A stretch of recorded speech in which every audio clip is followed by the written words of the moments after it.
पृथ्वी गोल है तो हम नीचे क्यों नहीं गिरते, और जो लोग पृथ्वी के नीचे रहते हैं वो सीधे कैसे खड़े रहते हैं, उन्हें तो नीचे गिर जाना चाहिए। इसीलिए आज मैं आपको इसे अच्छे से समझाने का प्रयास करूंगा। हम जो चीज ऊपर फेंकते हैं वो आखिरकार वापस लौटकर नीचे गिर ही जाती है, और हर चीज उस पर कौन इतनी फोर्स लगाता है कि वह अगर बहुत ऊपर भी चली जाए तब भी वापस नीचे ही गिर जाती है। चीजों के नीचे गिरने का जिम्मेदार हम पृथ्वी को नहीं बल्कि नीचे की दिशा को मानते हैं। आप लोगों को लग रहा होगा कि चाहे चीजें पृथ्वी की ओर गिरे या फिर नीचे की ओर, दोनों एक ही तो बात है। पर नहीं दोस्तों, छोटे लेवल पर तो इन दोनों बातों का मतलब एक ही है, लेकिन जैसे जैसे हम बड़ी स्केल में तुलनाएं करते हैं तो इन दोनों बातों में बहुत बड़ा अंतराल आता है। बड़ी स्केल यानी एस्ट्रोनॉमिकल स्केल में पृथ्वी की तरफ गिरना और नीचे गिरना, इन दोनों बातों में जमीन आसमान का फर्क है। क्योंकि हम फोर्सेस की दिशा को नहीं समझ रहे, हमें ये समझाना होगा कि चीजें हमेशा पृथ्वी की ओर गिरती हैं। नीचे तो बाकी दिशाओं की तरह ही केवल एक दिशा है, और कोई दिशा हम पर फोर्स लगाकर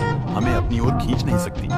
इसलिए सूरज, चांद, तारे और बाकी ग्रह अपनी पोजीशन आराम से बनाए रखते हैं, क्योंकि उन पर नीचे की तरफ कोई फोर्स नहीं लग रही। अब शायद आपके मन में सवाल आ रहा होगा, हर चीज पृथ्वी की ओर गिरती है तो सूरज, चांद और बाकी प्लैनेट्स क्यों नहीं गिरते दोस्तों?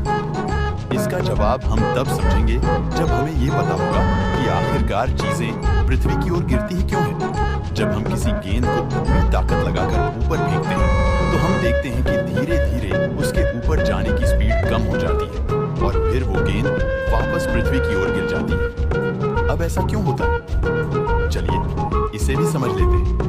महान न्यूटन ने बताया था कि पूरे ब्रह्मांड में अगर कोई भी चीज स्थिर है तो वो स्थिर ही रहेगी, और अगर किसी स्पीड से मूव कर रही है तो उसी स्पीड से मूव करती रहेंगी जब तक उस पर कोई बाहरी फोर्स ना लगे। अब जैसा कि हमने देखा, ऊपर फेंकी जाने वाली गेंद की स्पीड धीरे धीरे कम हो रही थी और फिर वो वापस नीचे गिरने लगी। तो इससे एक बात तो कंफर्म हो गई कि उस पर कोई फोर्स लगा रहा है, लेकिन हमें तो वहां फोर्स लगाने वाला कोई दिखता ही नहीं। तो फिर ऐसा कैसे हो सकता है? असल में इसका जवाब ये है कि किसी भी चीज को बिना छुए भी उस पर फोर्स लगाई जा सकती है। इस पर यकीन करना थोड़ा मुश्किल है, लेकिन ऐसा ही होता है। दोस्तों, फोर्सेस असल में दो तरह की होती हैं, नंबर 1 कॉन्टैक्ट फोर्स और नंबर 2 नॉन कॉन्टैक्ट फोर्स।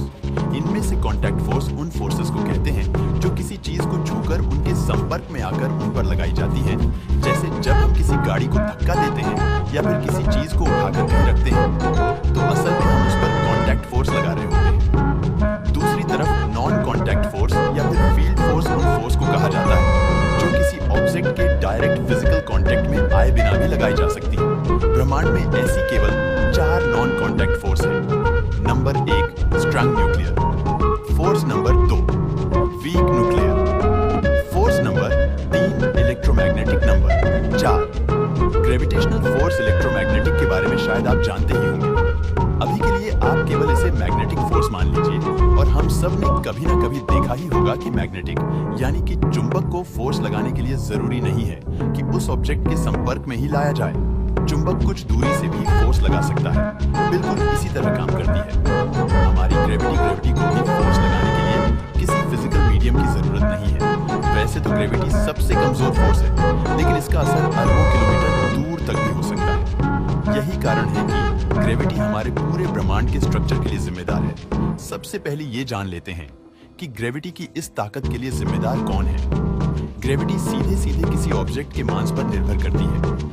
मास का मतलब होता है असल में किसी ऑब्जेक्ट में कितना मैटर मौजूद है। मास हर वक्त हर जगह एक ही रहता है। किसी दूसरे ग्रह या फिर अंतरिक्ष में भी जाने पर आपके मास में कोई प्रभाव नहीं पड़ेगा। दरअसल पृथ्वी जिस ताकत से आपको अपनी ओर खींचती है वही आपका वेट होता है। अब क्योंकि वेट पृथ्वी के खींचने की ताकत पर निर्भर रहता है, तो यदि आप किसी और ग्रह पर जाते हैं तो आपका वेट बदल जाएगा, और अंतरिक्ष में तो ये 0 हो जाता है क्योंकि वहां पर आप पर कोई फोर्स नहीं लगती। वेट और मास एक दूसरे से जुड़े हुए भी हैं। पूरी पृथ्वी का मास हमसे और आपसे करोड़ों गुना ज्यादा है, और इसलिए वो हम पर एक बड़ी ग्रेविटेशनल फोर्स लगा सकती है। अब क्योंकि यह फोर्स हम पर हर वक्त लगता रहता है, इसलिए हम जब भी किसी चीज को ऊपर फेंकते हैं तो वह कुछ देर बाद वापस नीचे गिर जाती है। पूरी पृथ्वी द्वारा लगाई गई फोर्स बहुत ज्यादा होती है, लेकिन इससे बचने का भी एक रास्ता है। अगर हम किसी चीज को लगभग 12 किलोमीटर प्रति सेकंड की रफ्तार रफ्तार से फेंके तो वह पृथ्वी की ग्रेविटेशनल फील्ड को छोड़कर बाहर निकल जाएगी, यानी कि वह अंतरिक्ष में चली जाएगी। इसी तरह हमारे सूरज का मास भी पृथ्वी से लाखों गुना ज्यादा है और वो भी पृथ्वी को बिल्कुल उसी तरह खींचता है जिस तरह पृथ्वी हमें अपनी तरफ खींचती है। लेकिन अब आपके मन में एक सवाल होगा कि अगर ऐसा है तो पृथ्वी और बाकी ग्रह सूरज में गिरते क्यों नहीं? इसका कारण ये है दोस्तों, क्योंकि पृथ्वी सूरज के चारों ओर घूम रही है तो उस पर भी लग रहा है जो इससे बाहर की ओर धकेलता है। अब क्योंकि ग्रेविटेशनल फोर्स और सेंट्रीफ्यूगल फोर्स एक बैलेंस में बने रहते हैं तो पृथ्वी भी आराम से सूर्य का चक्कर लगाती रहती है। बिल्कुल यही पृथ्वी और चांद के केस में भी होता है। शायद अब आपको पता चल गया होगा कि क्यों पृथ्वी के गोल होने के बावजूद भी कोई चीज नीचे नहीं गिरती। मुझे उम्मीद है कि आपको अब आपके सवाल का जवाब मिल गया होगा। अगर आपकी कोई राय है तो हमें कमेंट में जरूर बताना।